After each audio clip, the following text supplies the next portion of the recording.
예, 신명기 23장 우리 21절로 23절까지 한 목소리로 합독하겠습니다. 내 하나님 여호와께 서원하거든 갚기를 더디하지 말라. 내 하나님 여호와께서 반드시 그것을 내게 요구하시리니 더디면 그것이 내게 죄가 될 것이라. 내가 서원하지 아니하였으면 무죄하리라. 그러나 내 입으로 말한 것은 그대로 실행하도록 유의하라. 무릇 자원한 예물은 내 하나님 여호와께 내가 서원하여 입으로 언약한 대로 행할지니라. 아멘. 예, 서원을 하거든 반드시 갚아라. 서원하지 아니하였으면 무죄하겠지만 서원을 했다면 반드시 갚아라. 언약한 대로 행할지니라. 예, 또 뒤에는 또 자원 이런 표현도 나왔네요. 무릇 자원한 예물은 그랬는데 서원에 들어가는 것이 자원이죠. 예, 결국 뭐 자원과 서원이 뭐 크게 다르지 않다고 볼 수 있는데 어쨌든 무엇을 하겠다라고 내가 말을 했다면 그러면은 그것은 지키는 것이 마땅하다. 그런데 정말 그걸 지킬 자신이 없으면 서원하지 않으면 된다. 서원하지 않으면 뭐 그게 꼭 죄가 되지는 않는다. 무죄하다. 어찌 보면 지극히 당연한 얘기 같기도 하고, 그럼 뭐 소원을 하지 말아야 되겠네? 이런 생각이 들 수도 있죠. 근데 이제 여기에는 이제 전제가 있죠. 서원이라고 하는 것이, 자원이라고 하는 것이 아예 없으면은, 그럼 아예 뭐 그런 거는 일절 못하게 하고 해서도 안 되겠지요. 그런데 있기는 있지요. 있기는 있는데, 우리가 그것을 서원하고 다 지켜낼 만한 능력자들인가? 라고 했을 때 사실 그렇지는 못하다는 거예요. 우리가 자기 분수를 알면 함부로 서원을 안 넣는 거죠. 그 대신 또 서원할 일도 있기는 있지요. 왜 없겠어요? 이 공식적으로 이 교회에서 서원하는 일이 몇 가지가 있기는 있습니다.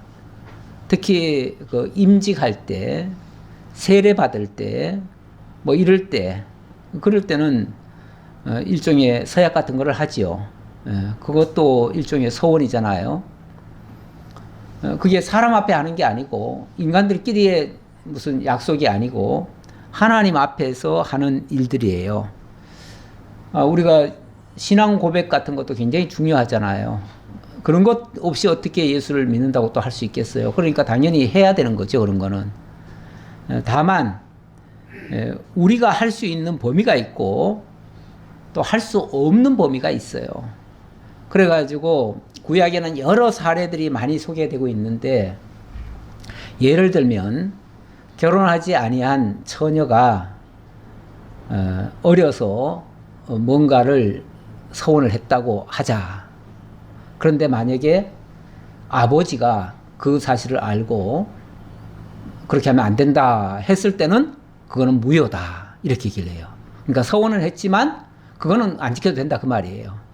왜냐하면 아버지 밑에 있는 딸이 자기 권한으로 자기 주권으로 뭘 할 수 있는 입장이 아니잖아요. 할 수 없는 사람이 한 거예요. 그렇기 때문에 그거는 그 모든 주권은 그의 아버지에게 있다. 똑같은 이치로 또 처녀가 약속을 했는데 만약에 나중에 남편이 알았다. 결혼을 해서 남편이 알았다. 그런데 남편이 허락하지 않는다. 하면은 그것도 또 없던 일이 되는 거예요. 그러니까 여기서의 이제 초점은 서원을 아예 하지 말라 하라가 아니라 과연 서원하고 지킬 수 있는 존재냐 아니냐 그걸 지금 얘기하는 거예요. 할 수 있는 자면은 할 수 있어요. 특히 그래서 남자, 주권자, 가장 뭐 이런 사람들이 서원한 거는 반드시 지키라고 돼 있어요. 또 왜냐하면 그건 네가 주권으로 한 거 아니냐. 그러니까 그거는 당연히 이건 지켜야 된다. 이렇게 얘기를 하고 있죠. 일단은 그래서 주권이 있느냐 없느냐 이거 가지고 이 서원의 내용이 소개가 되어지는데, 자, 지금 정결한 생활 윤례 얘기하다가 서원 얘기가 나왔는데, 기본은 우리 하나님께서 하신다는 것을 먼저 전제하고요. 예. 자, 일단은 우리가 어떤 존재냐, 이것을 서원하고 다 지킬 수 있는 존재냐 라고 했을 때, 우리 예수님은 이렇게 표현을 했습니다. 마태복음 5장 34절에서 나는 너희에게 이르노니 도무지 맹세하지 말지니 하늘로도 하지 말라. 이는 하나님의 보좌임이요. 우리가 하늘로도 만약에 맹세를 한다고 하면 그건 하나님의 이름을 걸고 또는 하늘을 앞세워서 지금 하는 거 아닙니까? 근데 내가 하늘을 움직일 수 있는 존재입니까?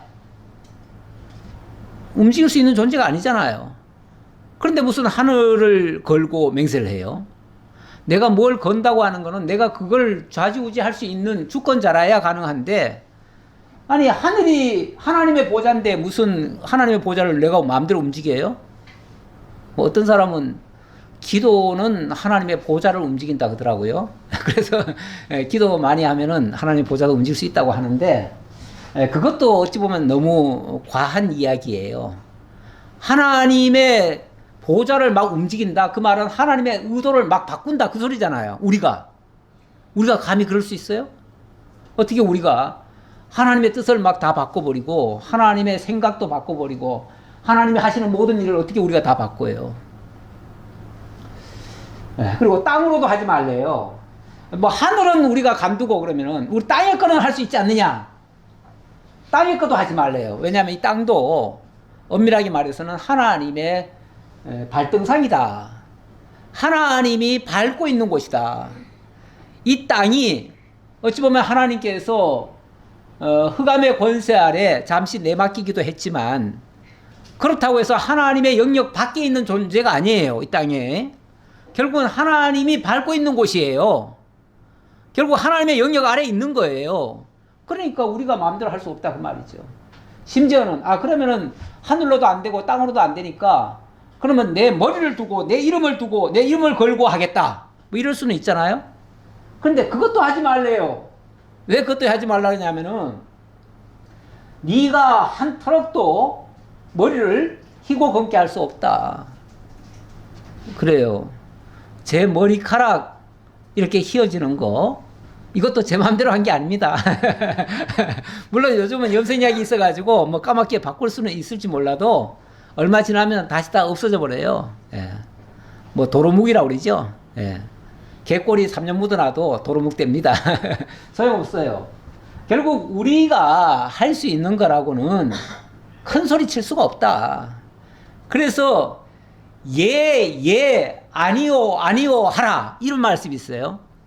우리는 하나님이 하시는 거에 대해서 예면 예고 아니면 아니고, 뭐 맞는 것 같으면 그렇게 하죠. 그러니까 결국은 순종할 따름이지 우리가 주도적으로 뭘 할 입장이 아니다 그 얘기죠. 결국 하나님의 뜻에 우리는 순복해서 살아가는 것이 인생의 그 자기 분수를 아는 거예요. 분수를 아는 건데, 그걸 모를 때에 하나님의 영역으로 침범을 하게 되어지죠. 그리고 자기가 뭐 이렇게 하겠다 저렇게 하겠다. 야고보서인가요? 거기 보면 내가 어디 가서 뭐 무슨 일을 해가지고 사업을 해서 뭐 얼마를 돈을 벌어서 오겠다 이런 계획을 세운다고 그러죠. 정말 우리 주님이 보시면은 네 마음대로 누구 마음대로 이렇게 말씀하시죠. 그러니까 우리가 그런 것도 함부로 하지 말라. 물론 하나님이 길 열어주면 해요. 길 열어주고 하나님이 인도하시면, 그래서 늘 하나님의 뜻을 찾고 하나님이 원하시면 하나님이 기뻐하시는 일이라고 생각되면 그러면 그 일은 할 수 있어요. 그 일은 할 수 있는데, 하나님께 쉽게 말하면 기도도 안 하고 물어보지도 않고 하나님 뜻도 뭔지도 모르면서 내가 막 설계해 놓고 그걸 이루기 위해서 자기가 다 설계해 놓고 난 다음에 하나님 제가 이런 설계를 했는데요. 하나님 이거 도와주시옵소서. 그러면 누가 주도자예요? 내가 주도자지요. 하나님은 내가 이렇게 결정했으니 하나님 저 좀 도와주세요. 이렇게 하는 거죠. 예. 하나님을 객으로 만들면 안 되죠. 하나님이 주가 돼야지요. 하나님이 주인이 되시고 주인께서 원하시는 일을 내가 거기에 참여할 수 있도록 내가 하나님의 뜻을 좀 알고 하나님이 기뻐하시는 일에 참여하고 싶습니다. 하나님이 무엇을 원하시는지요. 하나님 원하신다면 제가 무슨 일이라도 하겠습니다. 뭐 이렇게 하는 거는 모르겠어요. 그거는 나는 좋은 생각이라고 봐요. 그것까지 나쁘다고 그런 것까지도 생각하지도 말아라 이런 뜻은 아니에요. 그러니까 우리 신약 성경에는 특히 이제 자원이라는 말을 많이 하잖아요. 특히 이제 연보 같은 것도 이제 우리가 자원하잖아요. 자원하는 것도 무조건 자원하는 게 아니라 하나님이 내게 주신 형편과 하나님이 또 나를 통해서 뭔가 감동을 주시거나 뭔가를 또 하게 했을 때 또 힘이 있을 때 그럴 때 내가 자원하는 거 아닙니까? 그러니까 하나님이 주신 복을 헤아려서 내가 그 일에 하나님 기뻐하실 일에 나도 동참한다는 의미에서 하는 거죠. 그렇게 하는 일이야 얼마나 좋은 일이에요. 그럴 때에 자원하는 거는 나쁜 게 아니고 그건 하나님의 뜻에 따라 자원하는 거예요. 내가 스스로 결정하는 게 아니고 내가 판단하고 내가 함부로 결정하는 게 아니다 그 말이죠. 또 그렇게 맹세하지 말라 그랬다 해서 아무것도 안 한다? 그것도 또 이상하지요. 그러면 신앙생활 자체가 안 되겠지요. 그런데 이런 말씀이 왜 나왔는가? 근본적으로는 이것이 우리에게 이렇게 하라 저렇게 하라 이거 하면 안 된다 이런 얘기 하려고 그러는 건가? 근본적으로는 이 모든 서원이라고 하는 것은 하나님이 말씀하시고 하나님이 당신 입으로 선포하시고 그리고 하나님이 다 이루어내신다. 그분만이 전능자시고 그분만이 그 모든 것을 실행할 수 있는 능력자시다. 이걸 가르쳐 주려는 거다 그 말이에요. 그래서 자연스럽게 이 서원하면은 그 서원이 우리한테 해야 됩니까 말아야 됩니까 이런 차원으로 접근하지 말고 우리 주님의 맹세, 주님의 서원 그걸 해야 되고요. 그걸 찾아봐야 되고 그래서 제가 히브리서 7장 말씀을 하나 가져왔습니다. 거기 보니까 이렇게 돼 있네요. 예수께서 제사장이 되신 것은 맹세 없이 된 것이 아니니 그들은 맹세 없이 제사장이 되었으라 오직 예수는 자기에게 말씀하신 이로 말미암아 맹세로 되신 것이라. 이게 무슨 소리냐면 원래 구약시대 때는 레위 제사장이 있었잖아요. 근데 레위 제사장은 자기네가 이건 제가 하겠습니다 이렇게 결심하고 자원해서 그렇게 해서 제사장이 되었나요? 아니에요. 그들은 그건 가만히 있었는데 자기 부모가 제사장이니까 자식도 그냥 제사장을 물려받은 것 뿐이에요. 그건 대를 이어서 그냥 됐을 뿐이에요. 그건 서원이라고 하는 것하고 아무 관계 없어요. 서원 없이 된 거예요. 그래서 그들은 맹세 없이 제사장이 되었지만 우리 주 예수 그리스도는 자기에게 말씀하신 이로 말미암아 맹세로 되신 것이라. 우리 예수님은 하나님께서 쉽게 말하면 네가 이 일을 해라 했을 때 예 제가 하겠습니다 라고 맹세를 하셨다는 거예요. 물론 이 사실을 우리가 좀 잘 모르죠. 그렇죠? 그런 일이 언제 있었나 잘 모르겠는데 우리가 이제 에베소 1장을 보면 에베소 1장에 창세전 그리스도 안에서 하나님이 예정하신 이야기가 나오지요. 거기서 하나님의 뜻이 나와요. 하나님이 기쁘신 뜻이 뭐냐면 그리스도를 죄와 사망 가운데 있는 자들을 위하여 대속의 제물로 주겠다는 거예요. 그 일을 위하여 제사장을 삼겠다는 거예요. 그런데 그 일에 그리스도께서 하겠다라고 하셨다는 거예요. 그래서 주께서 맹세하시고 뉘우치지 아니하시리니 그래서 네가 영원히 제사장이라 하셨도다. 그래서 예수 제사장이 진짜 백이 제사장이다. 레위 제사장은 자기 의지와 아무 상관없이 그냥 어느 날 하나님께서 그냥 갑자기 세우셨어요. 근데 예수 제사장은 그렇게 갑자기 세워지신 분이 아니고 하나님의 계획에 의해서 하나님의 뜻에 의해서 하나님의 언약의 말씀에 의해서 되어지신 분이다 그 말이에요. 그런 의미에서 맹세로 되신 것이고, 그렇게 맹세하신, 그러니까 쉽게 말하면은 성부, 성자, 성령께서 어찌 보면 이걸 천상의 회의라고도 볼 수 있는데, 거기서 맹세하시고 그 일을 하시겠다고 말씀하시고 실제로 이 땅에 오셔서 그 일을 하셨다 그 말이에요. 그래서 온전한 제사장이 되셨기 때문에, 그래서 예수 그리스도께서 하신 그 맹세와 그 성취가, 제가 오전에 그 얘기를 못 드렸군요. 예수님이 십자가에 못 박혀 돌아가실 때 마지막 뭐 얘기하십니까? 다 이루었다. 다 이루었다. 그 얘기하시죠. 당신이 십자가 사역을 통해서 온전한 제물로 완전히 드려주시고, 그리고 온전한 속죄를 다 이루셨다. 그 얘기예요. 그게 바로 제사장 사역이에요. 그 제사장 사역이 그냥 이루어진 게 아니라 하나님의 영원한 언약에 의해서 되어졌고, 이와 같이 예수는 더 좋은 언약의 보증이 되셨느니라. 그래서 그리스도께서 이루신 것은, 그리스도의 말씀을 성취하신 것은 완전하고 온전한 성취였다. 자, 이렇게 볼 수 있다. 그 얘기예요. 그래서 구약의 소원은 곧 그리스도께서 전능자로서 온전히 이루실 것을 당신이 맹세하시고 이루신 내용을 가리킨다. 그걸 가리키기 위해서 이 땅에 있는 자들에게도 서원이라고 하는 걸 하기는 하는데, 아무나 하는 게 아니라 주권자만이 할 수 있다. 그걸 지금 예를 드느라고 여러 사례를 얘기한 거다. 그렇게 보시면 되겠습니다.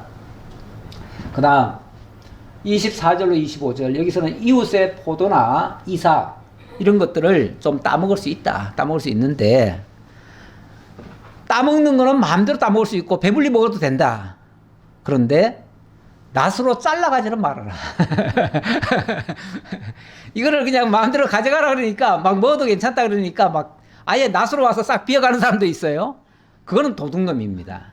남의 것을 기기를 연장을 가지고 아예 배가면 그건 도둑이에요. 그러나 정말 배고픈 사람이 그 뭐 하나 먹고 싶어 가지고 이렇게 따먹는 거, 그것까지 처벌을 하면 안 되죠. 근데 요즘은 이제 삭막해져 가지고, 요게 내 소유냐 아니냐 요것만 따져 가지고 내 소유를 만약에 요만큼이라도 침범했으면 그거는 도둑이 되죠. 며칠 전에 보니까 무슨 뉴스가 하나 나왔냐면은, 치매 할머니예요. 치매 할머니가 그 화단에 꽃이 너무 이뻐 가지고 그걸 하나 꺾었어요. 근데 그게 CCTV에 딱 찍혔잖아요. 그러니까 소장이 그걸 고발을 했어. 그래서 경찰이 와가지고 잡아갔어요. 할머니를. 그래가지고 기소를 했다 그러더라고요. 왜? 그것도 명백히 뭐니까? 재산을, 그 공공의 재산인데, 그 공공의 재산을 침해를 했다 이거예요. 그래가지고 현장범으로 잡혀갔어요. 세상은 이렇습니다. 세상은 용납을 안 합니다. 그런데 우리 어릴 적만 해도 길 가다가 그냥 미리싹 많이 비벼 먹었습니다. 많이 비벼 먹었고, 때로는 수박서리도 한 번씩 하고 참외서리도 한 번 했는데, 물론 그런 식으로 하는 건 조금 도둑질 같긴 해요. 도둑질 같긴 하지만, 우리 성경성으로 말하면은 우리 하나님이 그런 것들은 봐주래요. 그런 거 가지고 죄로 규정하지 말래요. 그래서 24절 한번 읽어볼까요? 내 이웃의 포도원에 들어갈 때에는 마음대로 그 포도를 배불리 먹어도 되느니라. 네, 너무 허용을 많이 하셨네. 이렇게 되면 마음대로 다 먹을 거 아니에요. 다 뜯어 먹을 거 아니에요. 그래도 단속하지 말래요. 봐주래요. 예. 그러나 그릇에 담지는 말 것이요. 포도를 먹는 거는 가능한데, 만약에 주머니에 가져왔다? 그건 도둑질이에요. 그렇죠? 우리가 그 뭐 식당 같은 데 가서도 맛있는 거 먹고 더 먹고 싶어가지고 싸가지고 올 수도 있잖아요. 물론 내가 돈 내고 내가 산 거를 가져오는 거는 문제가 안 되죠. 그러나 이제 뷔페 같은 데 보면은 막 떡 같은 게 잔뜩 있잖아요. 그런 것들을 싸가지고 오면은 그거는 이제 문제가 되는 거죠. 예를 들자면 그렇다는 거죠. 그러나 그 안에서 먹는 거는 마음껏 먹어도 되죠. 예. 뭐 그렇게 좀 이해가 되면 될까요? 비유가 좀 될까요? 어쨌든 오늘날 우리 상식하고는 좀 다른데 또 그 다음 말이 비슷한 말입니다. 내 이웃의 곡식밭에 들어갈 때는 내가 손으로 그 이삭을 따도 되느니라. 그러나 내 이웃의 곡식밭에 낫을 대지는 말지니라. 그냥 이삭 하나 잘라 먹는 거와 낫으로 아예 비어가는 거는 다르죠, 전혀. 이거는 의도가 있는 거고, 그거는 완전히 도둑질 하는 거고, 그냥 비벼 먹는 거는 그야말로 배고파서 먹는 거예요. 우리 예수님의 제자들도 안식일 날 가다가 밀리삭을 이렇게 비벼 먹은 적이 있잖아요. 너무 시장해가지고 밀리삭을 좀 하나 비벼 먹었어요. 그랬더니 밀리삭 먹은 거 가지고는 체크할 수가 없는데 안식일을 범했다고 안식일을 범했다고 어떻게 안식일에 하지 못할 짓을 합니까? 그러고 막 비난을 했었죠. 그랬는데 자관 죽이 싫어가지고 한 소리죠. 자, 근데 요거는요 어디다 기본을 우리가 삼아야 되냐면 여기 제가 시편 말씀을 좀 가져왔는데요. 시편 68편을 보면 그의 거룩한 처소에 계신 하나님은 고아의 아버지시며 과부의 재판장이시라. 또 146편 9절에도 여호와께서 나그네들을 보호하시며 고아와 과부를 붙드시고. 자, 일단은 그 이삭을 먹는다, 포도를 따먹는다, 이거는 자기 게 아니죠. 자기 게 아닌데 지금 먹을 수 있도록 지금 허용을 한 거죠. 누구한테 허용을 했냐면 부자가 자기 재산 불리려고 자기 집에 거는 하나도 안 손 안 대고 거기 가서 다 따먹고 이렇게 하면 그것도 도둑이에요. 여기 지금 누구한테 허용을 한 거냐면 어찌 보면 고아, 과부, 나그네 이들을 위해서 허용한 거예요. 그래서 이삭을 공식적으로 이삭은 만약에 떨어지면요 주지도 말래요. 왜냐하면 고아나 과부나 객들이 와서 그걸 먹어야 된다. 그런데 그 네가 다 이삭을까지 다 쫓아가면 어떡하냐. 오히려 이삭을 조금씩 흘리래죠. 그래서 그 대표적인 케이스가 그 룻기에 보면 보아스가 일부러 조금씩 흘리라고 그러잖아요. 뒤에서 이삭 죽으러 오는 그 가난한 과부가 오니까 그 이삭 죽도록 하기 위해서 일부러 그냥 비어다가 조금씩 흘려라. 이렇게까지 얘기하죠. 그거는 그야말로 하나님의 그 자비를 나타내는 모습이에요. 그리고 그들을 학대하지 말라. 그러면서 무슨 말씀을 하시냐면 출애굽기 말씀인데요. 너희도 애굽 땅에서 나그네였습니다. 이 얘기를 하십니다. 너희 과거를 한번 생각해봐라. 너희도 애굽 땅에서 고아였고 과부였고 나그네였어. 그때 하나님의 은혜와 사랑이 아니었으면 너희들 다 굶어 죽었어. 근데 하나님께서 너희를 돌봐 준 것처럼 너희들 속에 있는 그들도 너희가 돌봐 줘야 돼. 이렇게 얘기를 하는 거죠. 그러니까 이렇게 하는 거는 단순히 무슨 사람들에게 그냥 이렇게 자비를 베풀어라, 자선해라 이런 차원이 아니라 너희가 애굽 땅 종되었던 집에 있었던 존재였다는 사실, 그걸 기억시키려고. 그래서 이런 어찌 보면 율례를 만들어 놓으신 거다. 이렇게 보시면 되겠습니다. 그러니까 요게 항상 기본이 깔려 있어요. 요 기본을 가지고 이제 본문들을 이해를 하셔야 본문들이 그래서 이렇게 말씀하셨구나라고 얘기를 할 수 있는 거죠. 그래서 이런 절대로 이런 거를 하지 말아라. 이런 것들을 너무 학대하지 말아라. 그거 뭐 좀 배고파서 따먹는 거 가지고 하지 말아라. 이렇게 했는데 예레미야서에 보면 무슨 말이 있냐면 내가 너희를 저 바벨론으로 포로 보내는 이유 중에 하나가 그 얘기가 나와요. 너희가 고아와 과부와 객들을 아주 학대를 했다. 쉽게 말하면 그들에게 자비를 안 베풀어 가지고 그들이 먹고 살기도 힘들게 만들었고 이런 것이다. 이걸 하나님이 그냥 좋게 보고 넘어가는 게 아니라 내가 죄 없다 하지 아니하리라. 예를 들어서 그렇게 얘기를 해요. 그건 죄다 이렇게 얘기를 해버려요. 그래 놓고 에스겔에 가면 또 무슨 말을 하냐면 사람을 학대하지 아니하며, 그러니까 너희가 그렇게 아주 잔인무도하게 했기 때문에 내가 너희들을 저 바벨론으로 너희도 그 신세 만들겠다 그 얘기예요. 너희가 고아 과부를 객을 안 돌보니 내가 너희를 고아 과부 객으로 만들어 주마 그 얘기예요. 그렇게 한 일이 바벨론에 포로 잡혀가게 한 일이에요. 그래 놓고 에스겔은 이제 그 바벨론 포로 잡혔을 때 이야기거든요. 잡힌 백성들에게 뭐라고 그러냐면 하나님이 이렇게 해서 너희들을 여기까지 쫓아보냈으니 더 이상 사람을 학대하지 아니하며 빚진 자의 저당물을 돌려주며 강탈하지 아니하며 줄인 자에게 음식물을 주며 벗은 자에게 옷을 입히며 별일을 위하여 구워주지 아니하며 이자를 받지 아니하며 스스로 손을 금하여 죄를 짓지 아니하며 사람과 사람 사이에 진실하게 판단하며 이렇게 하라는 거예요. 너희가 이렇게 안 했기 때문에 쫓겨온 거다. 그러니 이제부터는 그 가난한 자들 여기 사람이라고 표현했지만 가난한 자들 두고 하는 말이에요. 그 가난한 자들을 학대하지 말라. 빚진 자도 저당물 잡았으면 저당물 돌려줘라. 그래서 저당물 잡지 말라는 거예요. 저당물 잡지 말라는 거예요. 그리고 안 준다고 해서 강탈하지 아니하며 줄인 자에게 음식물 주며 벗은 자에게 옷을 입히며 내 이러한 윤례를 따르며 내 규례를 지켜 진실하게 행할진대 그는 의인이니 반드시 살리라. 그러면 너희들 다시 돌아갈 수 있다 그 얘기예요. 그러나 너희들이 그런 거에 대한 문제의식을 못 느끼고 여전히 그게 옳다고 생각한다면 너희들도 포로가 돼야 돼. 너희들도 그 가난뱅이 면치 못할 거야. 그 얘기예요. 우리 하나님께서 그렇게 교육을 시키려고 말씀을 하셨어요. 말씀하셨고, 자 24장으로 넘어갑시다. 24장은 정결한 생활윤례라고 하면 좀 더 광범위하게 얘기했다고 치면은 이제는 이웃사랑, 실제적으로 이웃에 대한 그 사랑을 실천하는 모습을 보이라고 하는 내용인데요. 자, 사랑의 첫 번째 대상은 어떻게 보면은 가족일 수 있죠. 아내일 수 있죠. 아내. 그래서 아내 이야기가 나오고요.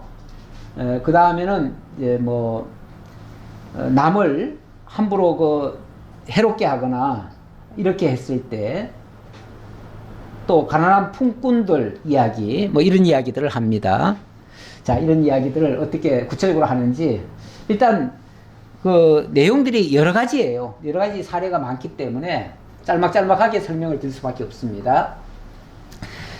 24장 1절입니다. 사람이 아내를 맞이하여 데려온 후에 그에게 수치되는 일이 있음을 발견하고 그를 기뻐하지 아니하면 이혼 증서를 써서 그의 손에 주고 그를 자기 집으로 내보낼 것이요.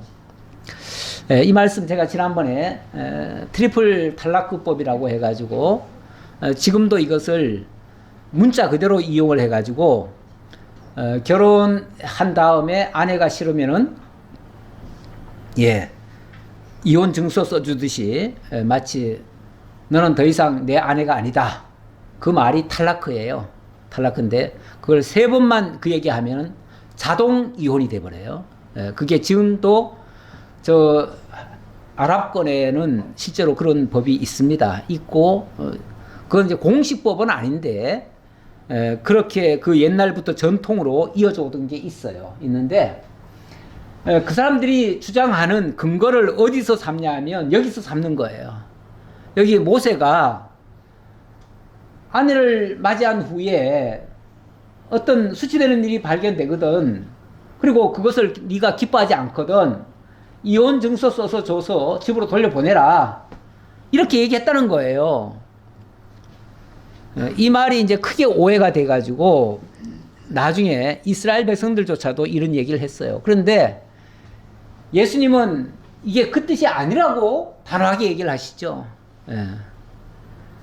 제자들은 그렇게 뭐 그 얘기는 이따가 하고요. 자, 일단 예수님이 하신 말씀 한번 볼까요?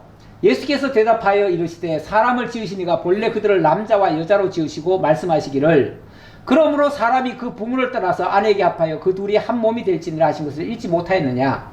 요거는 이제 창세기에 나오는 말씀이죠. 창세기 그 아담과 하와 하나님께서 남자와 여자를 지어가지고 결혼을 시켜가지고 한 몸이 되게 한 걸 읽지 못하였느냐. 그런즉 이제 둘이 아니요 한 몸이니. 자, 둘이 아니고 하나다. 원래는 하나였는데 그 하나를 둘로 나눈 다음에 둘을 나눈 걸 갖다가 다시 하나로 만들어줬죠.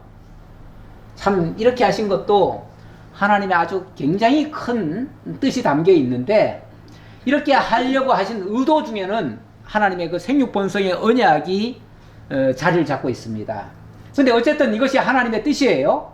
그래서 이제 둘이 하나가 돼서 하나님이 짝지어줬기 때문에 사람이 나누지 못할지니라. 근원적으로 나눌 수가 없다는 거예요. 그랬더니 당장 사람들이 묻지요.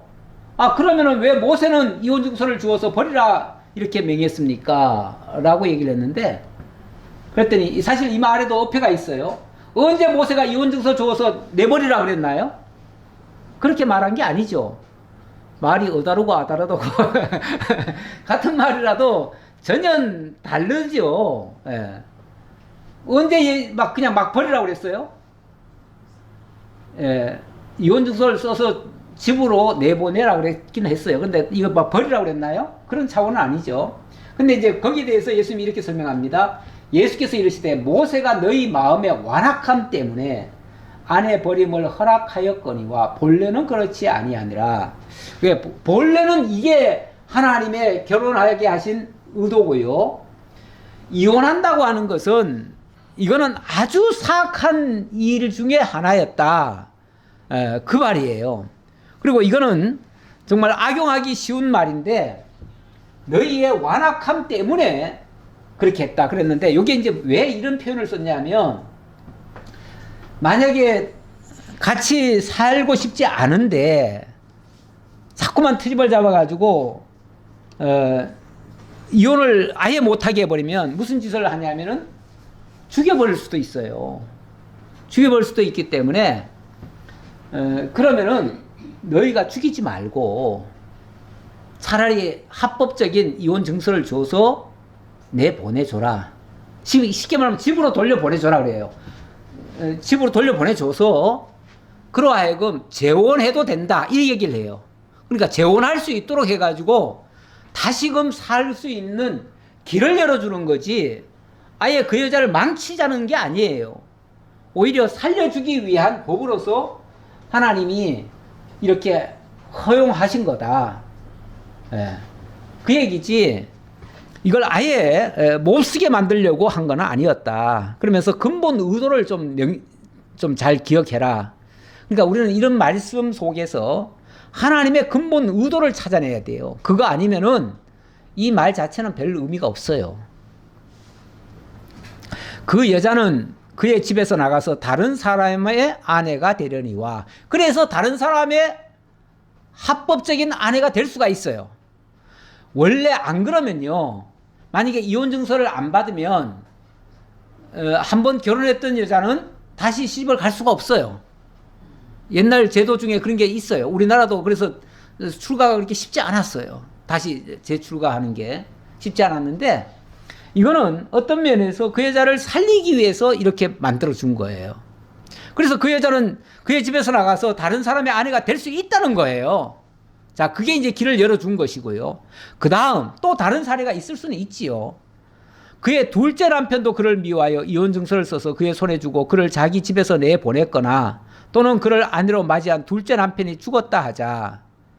그런 경우라면 이제 한 번도 아니고 두 번씩 그렇게 했다면은 그 여자는 이미 몸을 더럽혔은즉 그를 내보낸 전 남편이 그를 다시 아내로 맞이하지 말지니, 그렇다고 결혼을 아예 못하게 한 것 같지는 않고요. 내가 봤을 때는 그 전 남편이 다시 맞이하지는 말아라 이렇게 얘기를 했어요. 예. 그러니까 그런 일을 반복하도록 하지 않도록 하기 위해서 아마 그렇게 한 것 같아요. 제가 이 의도는 정확히는 모르겠습니다만은 근본 하나님의 뜻은 자관 이혼은 불가하다. 다만 악한 자들이 죽이지 못하도록 길을 열어주기 위해서 할 수는 있다. 그 정도로 얘기할 수는 있겠습니다. 그러면서 이 일은 여호와 앞에 가증한 것이라. 이거는 다시 이혼을 했다가 다시 이혼한 사람과 또 재혼을 하고 또 다시 하거나 이렇게 하는 건 하지 말아라 그 말이죠. 그런 것은 이미 그 사람은 다른 사람에게로 시집을 갔는데 또 네가 또 생각을 해가지고 다시 또 데려오거나 이러지는 말아라 그 얘기죠. 그런데 다시 만약에 또 만나면요, 옛날 버릇 고치겠다고 맹세하고 다시 새롭게 잘 살겠다고 하겠죠. 근데 얼마 안 가서 또 그렇습니다.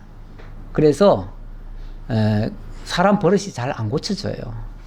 특히 이 악한 생각들은요, 본성대로 사는 사람들은 정말 잘 안 고쳐집니다. 그래서 우리가 사람한테 너무 기대하시면 안 됩니다. 근본적으로 저 사람이 뭐 악마 같은 사람이 갑자기 천사가 돼가지고 이렇게 바뀔 것이다. 그렇게 안 됩니다. 쉽게 안 돼요. 그러니까 그 사람과는 결혼을 다시 안 하는 게 맞습니다. 다시 합치는 거는 옳지 않다 그 얘기죠. 그런 차원에서 한 말이지 그 여자가 다시는 결혼하지 마라 이런 얘기는 아니에요. 예. 자, 그리고 너는 내 하나님 여호와께서 내게 기업으로 주시는 땅을 범죄하게 하지 말지니라. 이런 식으로 자꾸 어지럽혀 놓으면 그 땅이 더럽혀진다. 이거는 원래 그 남자와 한 여자가 결혼을 한 것은 정결한 자손을 얻고자 함이라 라고 했는데, 만약에 여러 사람과 결혼을 해가지고 뭐 가는 데마다 예를 들어서 자식을 하나씩 낳았다고 칩시다. 그러면 얼마나 그 땅이 복잡해지고 그 기업이 얼마나 어지러워지겠어요. 그러면은 결국은 그 땅을 범죄하게 만드는 결과도 될 수 있다. 이거는 그런 차원에서 아마 하지 말라고 한 거고, 하나님의 거룩함을 유지하기 위해서 그렇게는 하지 말아라 라는 뜻이었어요. 자, 그 다음 5절.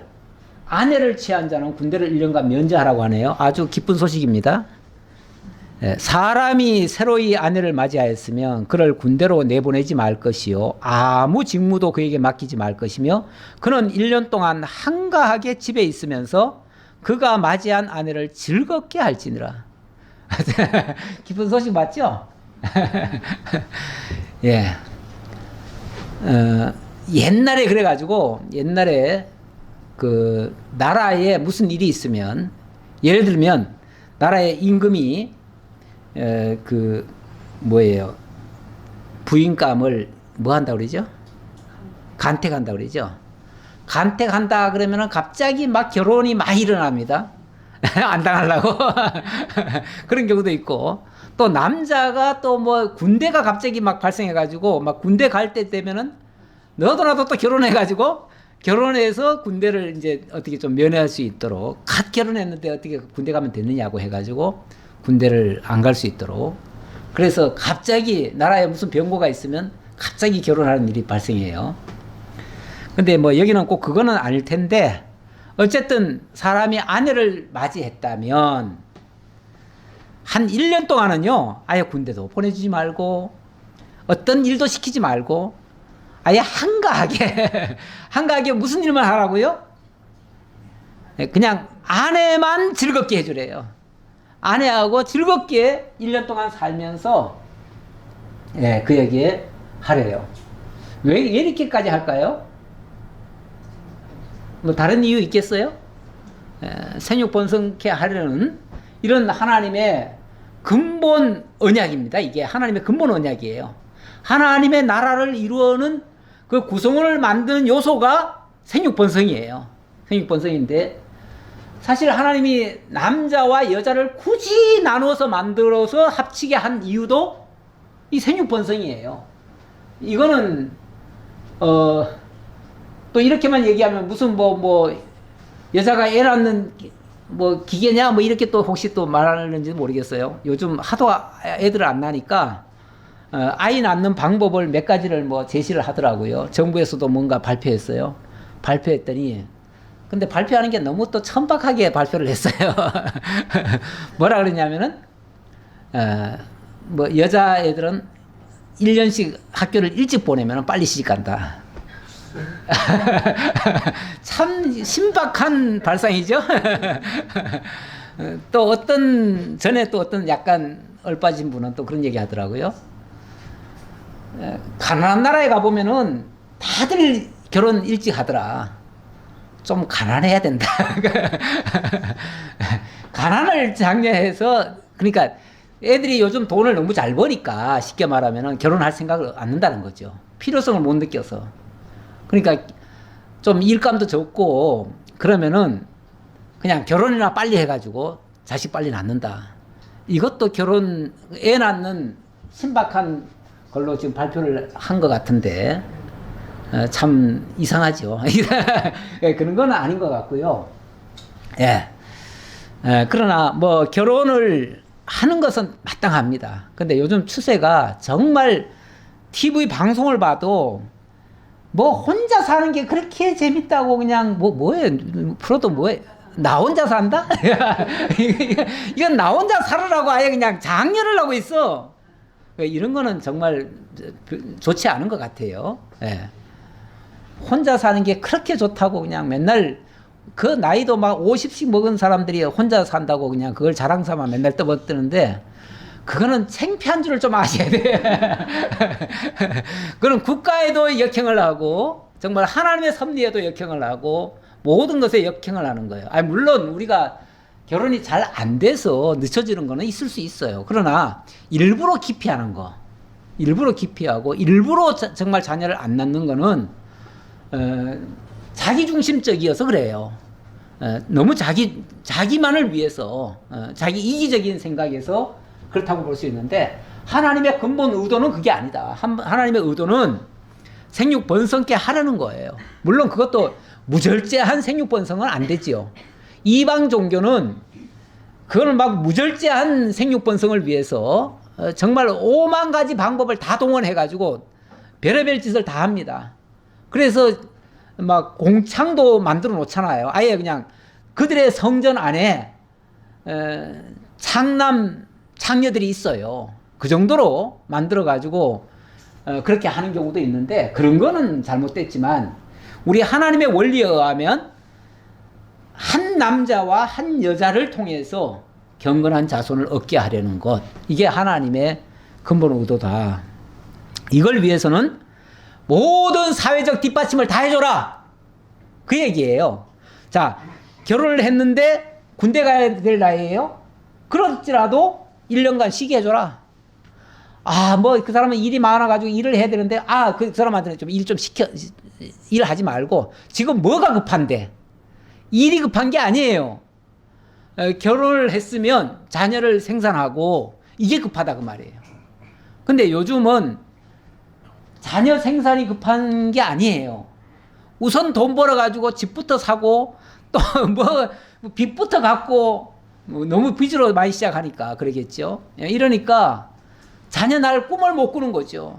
근데 이거는 조금은 좀 하나님의 뜻과는 좀 거리가 있다, 이렇게 볼 수 있는데, 자관 성경은 하나님의 의도를 지금 볼 수가 있는데 이렇게 정결한 자손을 얻게 하려고 그러신다라고 볼 수 있고요. 그 다음 6절 보겠습니다. 6절에서는 채권자가 맷돌을 전당 잡아서는 안 된다, 이렇게 얘기를 합니다. 사람이 맷돌이나 그 윗짝을 전당 잡지 말지니 이는 그 생명을 전당 잡음이니라. 예, 원래 체주들은요, 돈을 받는 게 목적이기 때문에 때로는 수단 방법을 가리지 않고 무진장한 압박을 가하는 경우가 있습니다. 얼마 전은 아니고요, 좀 오래된 뉴스 중인데 제가 한번 뉴스를 봤어요. 예, 요건데 한 여대생이 자기가 어떻게 돈을 벌어가지고 자기가 학비를 마련하겠다고 자기가 이제 뭔가 구상이 생겼어요. 뭔가 인터넷으로 해가지고 쇼핑몰을 하나 만들면 그거 가지고 충분히 자기 대학 갈 수 있겠다 해가지고 돈을 빌렸는데, 빌리다 보니까 빌릴 데가 어디 있겠나요? 그러니까 사채를 빌렸어요. 300만 원을 빌렸는데 선이자 띄고 뭐 하고 나면 한 250 되는데 250을 빌렸는데 3개월 만에 650으로 늘어나고 1년이 넘으니까 1000만 원이 넘어요. 갚을 길이 있나요? 갚을 수가 없어요. 갚을 수가 없으니까 그 쉽게 말하면 빌려준 사채업자가 와가지고 너 갚을 능력 없으면 내가 가라는 데 가라 해가지고 어디를 갔냐면 술집에 간 거죠. 술집에 가서 이제 결국은 그 정말 몸을 팔게 된 거예요. 근데 이 학생이 너무 견딜 수가 없어가지고 너무 힘들어가지고 나중에 어떻게 부모님한테 그 사실을 고백을 했네요. 그랬더니 아버지가 니 죽고 나 죽자 해가지고 그 딸을 목 졸려 죽여버렸어요. 죽이고 자기도 죽었어요. 결국은 정말 참 말할 수 없는 그 압박을 통해서 결국은 한 가정을 그냥 완전 박살을 내버린 꼴이 됐는데, 경제 활동을 하다 보면 빚을 질 수 있겠지요. 있더라도 정말 그의 생명까지 빼앗게 해서는 안 되는 거죠. 어떤 경우에도 안 되죠. 안 되는데 보면은 사회적으로 이런 구조가 너무 많습니다. 지금 사채업자가 없는 것 같죠? 이 어려우면 어려울수록 더 많습니다. 더 많고 정말 세상 물정 모르는 사람들이 어디서 돈 이자 많지 않다 그러면서 빌려주니까 진짜 조금밖에 안 되는 줄 알고 그냥 덥석 하나 물면요, 그냥 단순히 100만 원만 빌려도요, 100만 원만 빌려도 요 100만 원이 몇 달만 지나면 1년만 지나면요 1000만 원이 되고 또 얼마 안 가면 1억이 돼버려요. 그러면 도저히 갚을 수가 없어요. 모든 사채가 다 그렇습니다. 모든 사채가. 그런데 이거는 정말, 근데 이스라엘 백성들한테는 그렇게 얘기를 합니다. 뭔가 저당을 잡더라도, 전당을 잡더라도 그의 생명을 해할 수 있는 전당물은 잡지 말아라. 사실은 앞에서 그랬잖아요. 이자도 받지 말라 그랬잖아요. 이자도 받지 말고, 이자도 받지 않는데 또 전당물도 잡지 말라 이렇게 얘기를 하네요. 물론 생명과 관계 없는 거는 잡을 수 있겠죠. 대신 그걸로 갚는다 해가지고 잡을 수 있겠지만, 이 전당 잡는다고 하는 거는 당장은 돈이 없으니까 못 갚지만 돈 대신 이걸로 우선 맡겨놓겠습니다 그 얘기잖아요. 맡겨놓겠다는데, 근데 줄 게 아무것도 없으니까 맷돌밖에 없는 집도 있을 수 있잖아요. 예를 들면 맷돌밖에 없어요.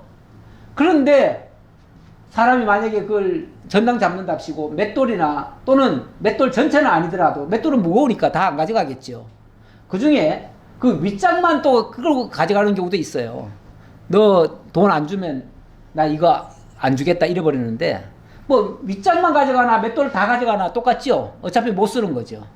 근데 요즘이야 쌀을 그냥 다 정리가 돼서 나오기 때문에 그냥 막 써도 되지만, 옛날 같으면요, 맷돌이 없으면 쉽게 말하면 밥을 못 해 먹어요. 옛날에는 다 밀가루처럼 갈아가지고 했잖아요. 이걸 못 해 먹어요. 그럼 결국은 그 사람을 죽이는 거예요.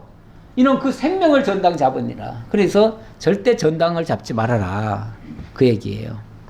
이것도 하나님께서, 그러니까 이 배경에는 하나님이 자기 백성들에게 절대로 그 생명권이나 또 그 자유권을 박탈하지 않도록 해라, 이제 그런 차원이에요. 출애굽기에 여기에 근원적인 말씀이 하나 있는데요. 22장에 보니까 네가 만일 너와 함께한 백성 중에서 가난한 자에게 돈을 부어주면 너는 그에게 채권자 같이 하지 말며 이자를 받지 말 것이며, 내가 만일 이웃의 옷을 전당 잡거든 해가 지기 전에 그에게 돌려보내라. 전당 잡았다면 해 지기 전에 돌려보내래요. 왜요? 해가 지면요 그쪽은 춥거든요. 추운데 만약에 그 사람이, 아니 먹거리도 없는 사람이 이불은 제대로 입겠어요? 그 사람이 입고 있는 옷이 낮에는 의복이고요 밤에는 그게 이불이에요. 근데 만약에 그것을 저녁이 됐는데도 안 돌려주면 그날 밤에 그 사람은 얼어 죽을 수도 있어요. 이만큼 그의 생명을 해할 수 있기 때문에, 그래서 그걸 절대 금하는 거예요. 그것이 유일한 옷이라, 그것이 그의 알몸을 가릴 옷인즉 그가 무엇을 입고 자겠느냐 그러잖아요. 그가 무엇을 입고 자겠느냐.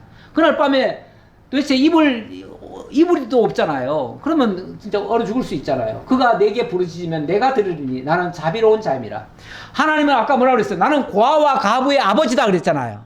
근데 만약에 고아에게 이런 식으로 전당을 잡고 그걸 전당 준 그 사람이 그날 밤에 막 추워가지고 벌벌 떨면서 하나님 나 지금 죽겠어요 이러면은 하나님이 그 소리 듣고 가만 안 두겠다 이 말이죠.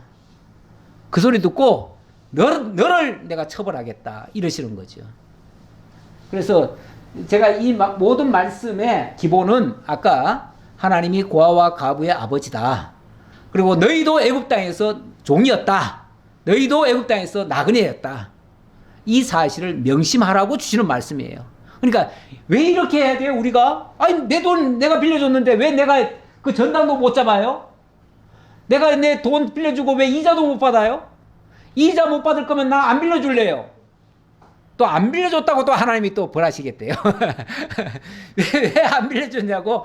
안 빌려줘도 그 사람이 하나님 그날 밤에 기도하지 않겠어요? 하나님 제가 오늘 너무 배가 고파가지고 좀 빌려달라고 그랬는데 그냥 그 목걸로 안 빌려줘가지고 내가 지금 쫄쫄 굶고 있어요. 배고파요 하나님. 그러면은 하나님이 그날 밤에 가만 안 두시겠다는 거예요. 왜 내 자식을 안 먹여줬냐 이렇게 신다는 거예요.